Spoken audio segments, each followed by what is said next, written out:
Hopefully you're here because we've invited you to use our online booking system. So, to help you use it effectively, we've produced this 4-minute video briefing you on its use. To access the booking system, you need to go to the following web address, either redhillbooking.co.uk or shorehamnbooking.co.uk, depending on where you're flying from. When you are initially set up, though, you'll get an email through to your email when you set up with us on Ops over the phone or in person. This email will look like this. From this, you're able to just hit Set Up Account, which will open a page looking like this, where you can enter your new password. Once you've entered that, you can then log in as normal using redhillbooking.co.uk or shorehamnbooking.co.uk. From there, just hit Bookings, and you'll be greeted with our calendar page. This is two tables. The top table is aircraft availability, and the bottom table is instructor availability. Looking at the top table, we can see the registration and the type of aircraft, as well as any flags such as no circuits, which we can ignore. The no circuits or no solo is just for ops and instructors, so you don't need to worry about that when booking an aircraft. At the very top, we can see which instructors are available on a set date. And in this example, what we'll do is we'll try and find a slot for a lesson with Finian Salter. So if we scroll through the days, we're going to look for the 9th of May. So if we hit the calendar, we could scroll ahead to the 9th of May. Right, on this day, we can see Finian Salter's available, as in he is at the school. If we scroll down, we can actually see his availability. So this is the first step. And we can see he does have 4 free slots. That's 4 hours. Now, for a normal lesson, unless told otherwise by either Ops or the instructor, you want to book a 2-hour slot. So we can see here, we could do 11 to 1, 12 to 2, or 1 till 3 with Finn. If we scroll up, for the example, say we are flying a Cessna, we can see there's several Cessnas available.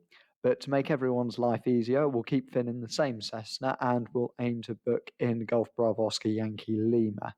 Now, if we were to book the slot at 12, we'd be booking a 2-hour slot, which would be 12 till 2, which would mean Finn would only have 1 hour either side, making that effectively no use to any other student.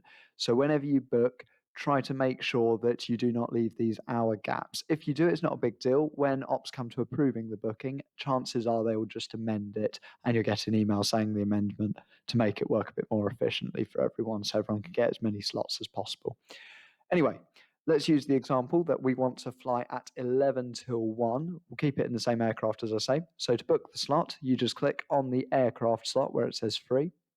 It'll bring up a page like this with your membership name here, the aircraft selected at the top and the date above it. The slot from date will be the one you've just clicked. However, if you want it to be half past the hour, you will need to hit the drop down and just click on the 11:30 or whatever hour 30 you wish to have. The slot 2, obviously 2 hours from 11 o'clock, so we'll select 1 o'clock there. The instructor, we want Finian Salter, or Salter Finian as it will be written here. That will then bring up this dialog here. A bit later on in your training, when you're coming to booking solo slots, you'll only want the instructor for, say, an hour, and you may even want the aircraft for a bit longer, so you'd select something more like that. But for today, we're just booking a normal 2-hour slot, so we want the instructor for the same amount of time as the aircraft, which is 2 hours apiece. Okay, we'll come down, and the type of flight is going to be PPL, unless doing a LAPL, of course, then it'll be LAPL. In the flight remarks, this is by no means compulsory, but there might be some notes you want to leave for your instructor or for flight ops. For example, you might not be available at any other time that day, and that's why you've made the slot where it is. You could just pop that in there. Then all we've got to do is hit Save Booking. That will then go through as a requested booking. On Ops, we will try to approve that booking as soon as we can when we're scrolling through the days. It might well be the case that it doesn't work perfectly where it is, so we'll just shuffle it along and then approve it. If you have any issue with it, just give us a call if you can't do the amended time, and we can sort something out over the phone. Alternatively, if you do have any issue at all with the online booking system, do just give us a call and we can still make bookings over the phone as normal and help you from there.